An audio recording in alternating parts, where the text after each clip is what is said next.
Top 5 Scary Dolls. Number 1. Annabelle. In the film, Annabelle was played by a seriously creepier doll. In real life, Annabelle has the same adorable face as any Raggedy Ann. Hers, on the other hand, is not a happy one.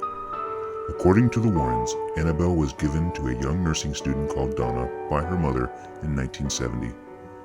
The doll would move around the flat while Donna and her roommate Angie were not at home. At first, the young women were willing to put up with a moving doll, but things quickly became more terrifying. The doll left letters asking for help. After that, she assaulted Angie's boyfriend.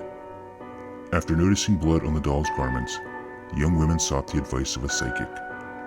According to the psychic, the doll was possessed by a girl named Annabelle. The Warrens were the next people the girls called, and they took Annabelle away from them and placed her in a glass case with the words, "Positively do not open," written on it. Number 2. Robert the Doll. Robert was the inspiration for the terrifying Chucky doll from the Child's Play series. Robert is a full-size doll, which makes him one of a kind. It is said to have been made in Germany by the well-known Steiff Toy Company. It was presented to Florida artist Robert Eugene Otto as a birthday present when he was a youngster in 1904. During a trip to Germany, his grandfather bought it. The frightening doll was dressed in a sailor's costume that was most likely Gene's as a child. Another version claims the doll was a gift from a vengeful voodoo practicing maid in revenge for an alleged household offense. The doll's unusual behavior was first reported as apparently changing emotions and wandering around the house on its own. Gene activated the doll's abilities, according to one theory, by putting his childhood transgressions on the life-size doll dressed in his clothes and holding his name. Residents have reported they overheard Gene chatting to Robert, which isn't unusual, but Robert would answer back. With the passage of time, Robert's acts became more ominous.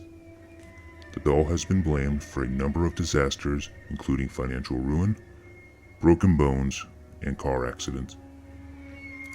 Robert stayed at the Otto family home in Key West, Florida during Gene's life and after his death. Other owners bought the house and kept the living doll for the next 20 years. Robert is now on display in Key West Museum, where brave visitors can pay him a visit. Number 3. Elmo. Elmo the Red Furred Toy is one of the most well-known toys of all time.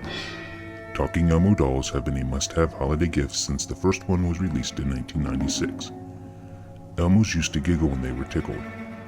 The vocabulary is expanded in size with the passage of time. That doesn't explain why in 2008, the Bowman family bought their 2-year-old son James the Elmo Knows Your Name doll. The Elmo Knows Your Name doll was designed to say its owner's name and a few other words. Elmo began to improvise once the Bowmans replenished the batteries. In a sing-songy voice, the doll repeated, "Kill James." Not exactly something the parents would find adorable. Number 4. Mandy the Haunted Doll. Mandy has a difficult time getting along with others. She must be housed in a separate exhibit case according to staff at the Quetzal Museum in Canada, where she now resides. When she is displayed with other dolls, she knocks them over. Employees claim their lunches disappear, and tourist cameras fail when photographing the doll. Mandy is a porcelain baby doll that was probably created in Europe around 1910. The woman who supplied her told the museum she was getting rid of the doll because it screamed at night, according to sources. Number 5. Charlie the Haunted Doll. Charlie was discovered in the attic of a Victorian mansion in upstate New York in 1968. Charlie was imprisoned in a trunk crammed with 1930s newspapers and a yellow piece of paper scrawled with the Lord's Prayer. The figure was on display with the rest of the family dolls and toys. After a while, though, Charlie seemed to move on its own, swapping positions with the other toys. Not long after, Charlie allegedly spoke to the family's younger daughter in the middle of the night. The parents dismissed the claim, blaming it on their daughter's overactive imagination. On the other hand, the young girl and her siblings were terrified of Charlie and refused to approach him. When their daughter developed unexplained scratches on her body, the family decided to return Charlie to the attic trunk. Charlie now displayed at the local artisan in Beverly, Massachusetts, an oddity shop just minutes from Salem. Don't forget to like and subscribe for more content.